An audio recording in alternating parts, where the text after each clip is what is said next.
When it comes to spray applications of pesticides, whether you're treating crops outdoors or in a greenhouse, the critical elements of the process are the accurate calculation of product to be applied and the proper calibration of application equipment.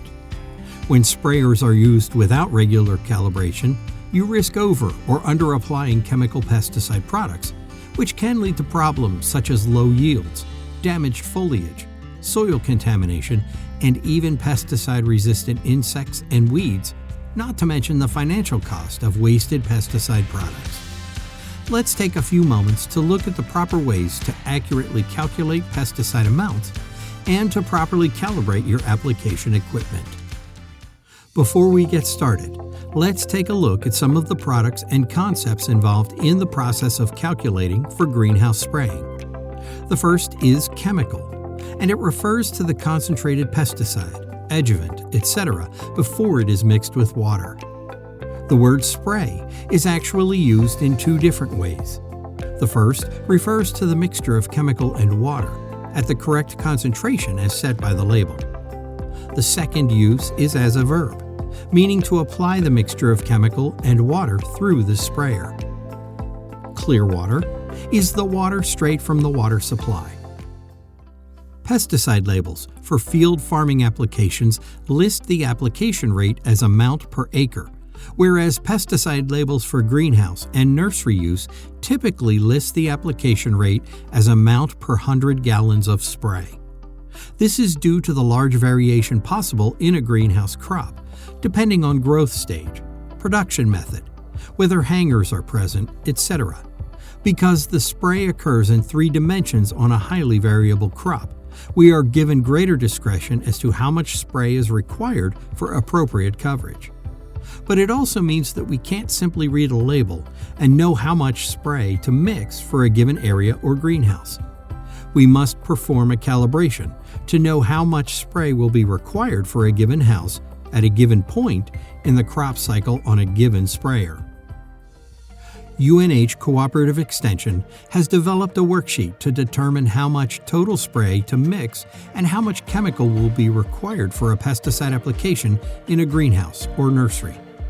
This sheet is for your own records. Fill in the items listed. For future sprays, you will be able to refer to the spray you mixed up for a given crop stage in a given greenhouse with a given sprayer at a given pressure. Once this background information is recorded, it's time to perform the calibration test. Choose a representative area in the greenhouse to be sprayed.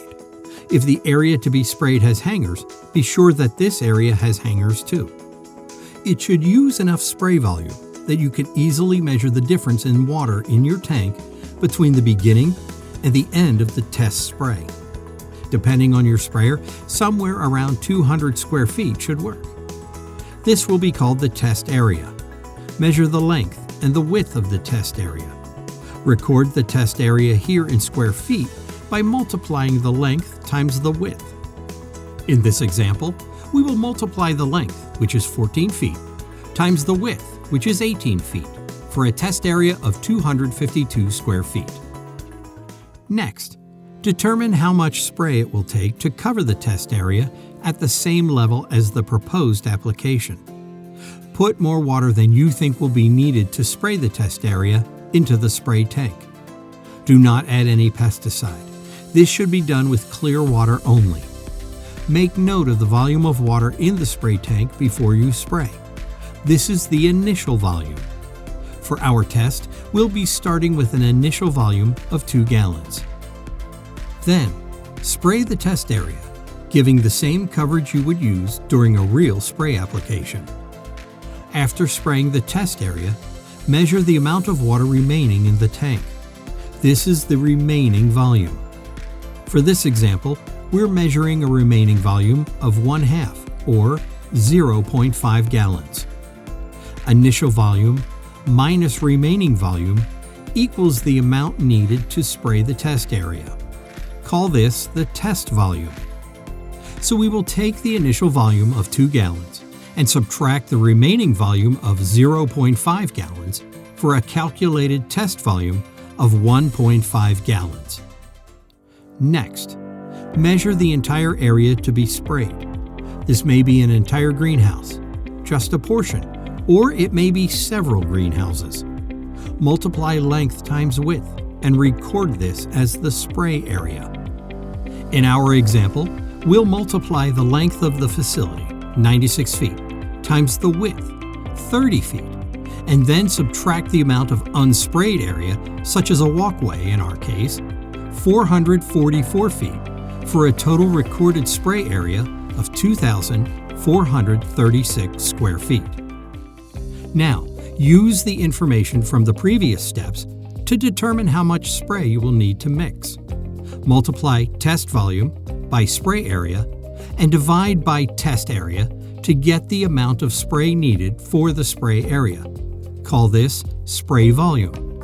For this example, we will multiply the test volume, which is 1.5 gallons, by the spray area, which is 2,436 square feet. Then divide by the test area of 252 square feet for a calculated spray volume of 14.5 gallons. The final calculation will be the amount of chemical needed. This will be based on the rate listed on the label. If the label gives this rate in amount per 1 gallon, simply multiply that rate by the spray volume to find spray chemical. More likely, however, the label will give the rate in the amount per 100 gallons. If so, we'll call that label rate chemical per 100 gallons and multiply that by spray volume and divide by 100 to get spray chemical. In this example, we'll take that label rate of chemical per 100 gallons, which is 1.6 pounds, and multiply that by the spray volume, which we've calculated as 14.5 gallons, and then divide by 100 to determine the spray chemical, which comes to 0.23 pounds for this application. This is the amount of chemical needed to mix into spray volume to spray the spray area. Repeat this step for each chemical to be added to the spray. You now have the amount of water and chemical needed to properly mix this spray. Remember to fill the tank with approximately half of the spray volume using clear water. Add the proper total amount of the chemical and then continue filling the tank until completed. Always follow the mixing directions on the product label. As you can see, with just a few minutes spent before the application, you can be confident that the pesticide is being applied at the prescribed rate for ideal results. Better production and money saved, a winning combination every time. Be sure to check out the additional program in this series on how to mix and apply a spray in a greenhouse and how to clean the sprayer afterward.